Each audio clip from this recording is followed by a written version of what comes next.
Orang zolim di urutan ke-13 tak lain dan tak bukan adalah Fir'aun. Ya, Fir'aun pakai P. Fir'aun pakai F ya, Fir'aun. Fir'aun ini kawan-kawan sekalian adalah musuh dari Nabi Musa alaihi salam. Beberapa menyebutkan bahwa Fir'aun yang dimaksud, karena Fir'aun itu kan sebuah gelar ya, bukan spesifik nama orang, tapi Fir'aun itu adalah gelar bagi pemimpin-pemimpin bangsa Kipti atau bangsa Koptik yang ada di Mesir.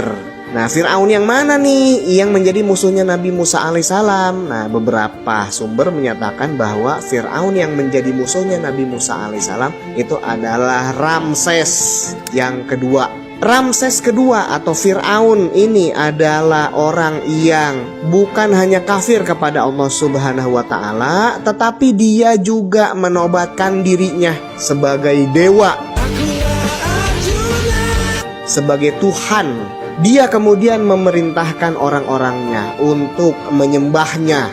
Kenapa begitu? Dia merasa sangat percaya diri sehingga menobatkan dirinya sendiri sebagai Tuhan, karena dia merasa Sungai Nil yang membawa kesuburan, kesejahteraan bagi negeri Mesir itu mengalir di bawah telapak kakinya.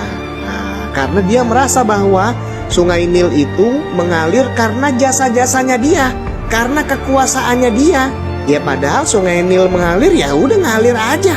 Apa perannya Firaun di situ? Nah, tapi itulah dia, orang yang sombong akan selalu punya cara untuk menyuburkan kesombongannya. Selain itu, Fir'aun juga menganiaya dan memperbudak Bani Israel, yang mana Nabi Musa alaihissalam adalah termasuk dari kalangan Bani Israel tersebut.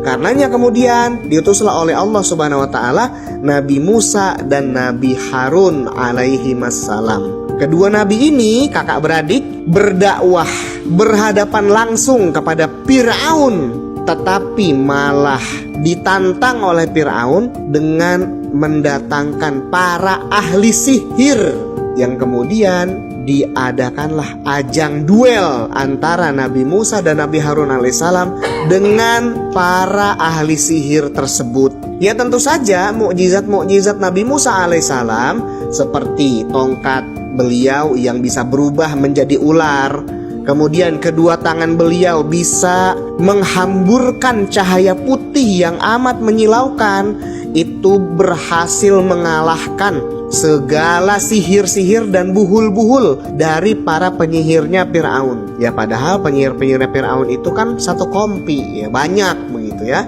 Tetapi mereka semua kalah hanya oleh Nabi Musa alaihissalam dan mukjizat-mukjizat yang diberikan oleh Allah Subhanahu wa Ta'ala kepada beliau.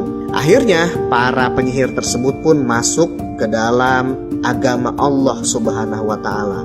Fir'aun sendiri ya kembali, kalau orang sudah kalah secara intelektual, sudah terjatuhkan argumentasi-argumentasinya, maka biasanya dia akan menggunakan kekuatan senjata, kekuatan fisik. Dia akan menggunakan kekerasan.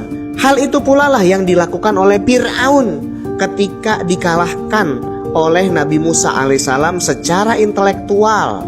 Makanya kemudian Nabi Musa alaihissalam dan Nabi Harun alaihissalam membawa Bani Israel untuk melarikan diri dari negeri Mesir, dan Fir'aun serta para prajuritnya mengejar Nabi Musa dan para pengikutnya. Disitulah sebagaimana yang sudah kita ketahui, ketika kepepet di Laut Merah, Allah Subhanahu wa Ta'ala kembali menurunkan mukjizatnya kepada Nabi Musa alaihissalam. Dibelahlah Laut Merah itu, kemudian Bani Israel menyeberang dengan selamat. Sementara itu Fir'aun tenggelam. Itu menjadi hukuman baginya di dunia, selain neraka jahanam akan menjadi tempatnya di akhirat kelak. Nauzubillahi min dzalik. Video ini dipersembahkan oleh gozipublishing.id.